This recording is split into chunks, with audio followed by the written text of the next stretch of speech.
What do you think is going to be like the? First of all, what do you think baseball is going to start realistically?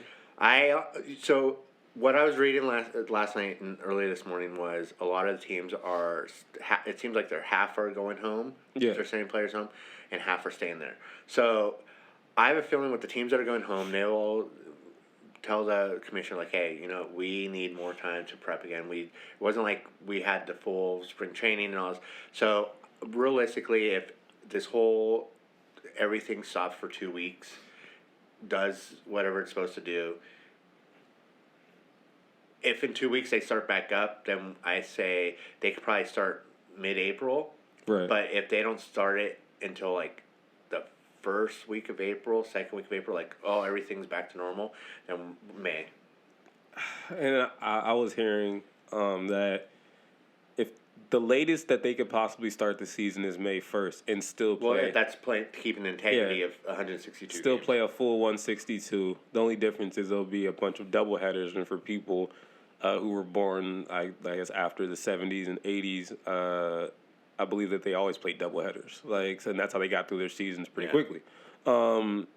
We stopped around, I guess, 80s. Well, you'll get there's I think a few teams that'll have them a year, right? But nothing like every team. Is back in the day was like every team would have doubleheaders, but we stopped. And I would think back 70s, when 80s. There wasn't rules about running into the catcher or sliding or using any enhancing drugs while they're all on pine tar rosin mix. They're like, "What? I got this! I'm gonna throw a strike right here." No bennies, uppers. Who was the dude who was on? Made the whole movie about him. The pitcher from the Pirates. Was it the Pirates or the Astros? I don't know. Because it was the Bird. That was his nickname, the Bird or something. But he pitched on LSD or something. He was tripping. But he was dope. Yeah. He's like, I wasn't throwing it to the pitcher. There was a batter there. I was throwing it to a penguin. There was a dragon. I mean, I'm telling you, I saw it.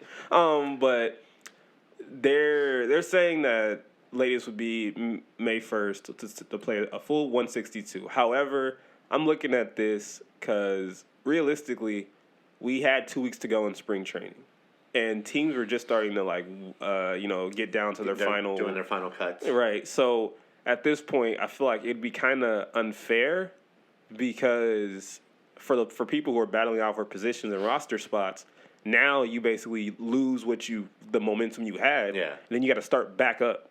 And then finish spring training. I don't feel like they can just go straight to, all right, let's start the season as soon as they say we can. So if they finish the last 2 weeks of spring training, there might be a big, drop-off for the people who are, in the lead for these positions. But then also I look at the thing of, pitchers. And that's the biggest thing.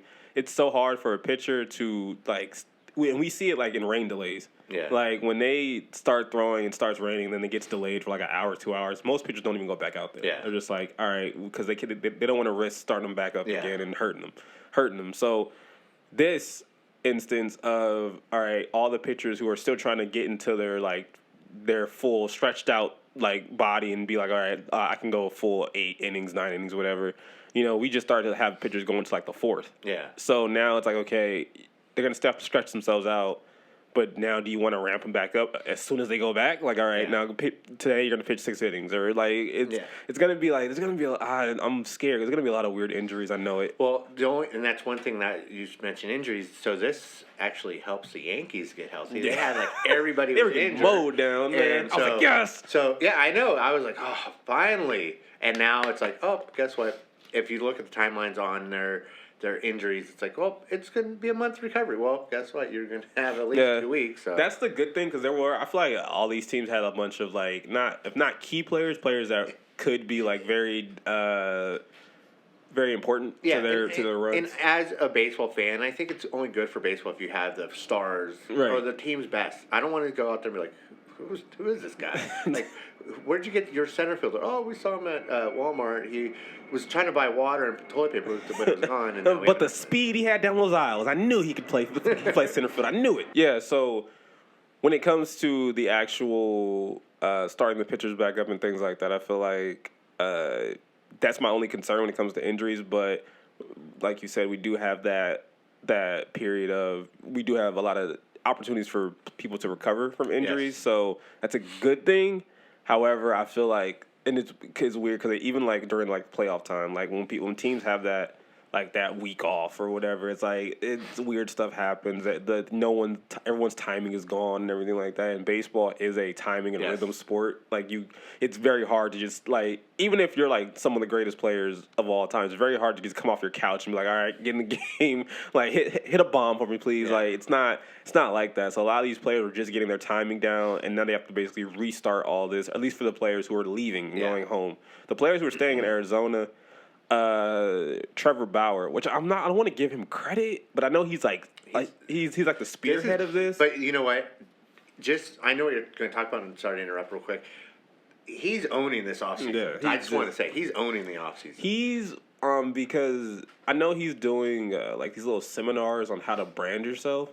He is going above and beyond to basically kind of. I feel like he's going to be like the catalyst to have people actually turn the switch on baseball and stop looking at this as this super old traditional sport. We have to start making this more modern. We have to start attracting way more fans, because if we don't, we're going to end up like these other sports where it's like we're going to die off due to lack of people even trying to come lack of kids want to even want to play the game anymore. So it's just dope to see what he's doing with the podcast, what he's doing with all his visibility. He's the one player I've seen who's been super vocal on follow me on Twitter, Instagram, all these things. And like I said, I don't want to give him credit, but because I feel like from what I saw, there was someone mentioned it to him, and he was like, that's a good idea, and then he ran with it. That's what I saw. So I'm not going to give him credit, but I will say he is spearheading this whole thing. So Trevor Bauer is creating, basically, they're calling it Sandlot games, but it's pickup baseball.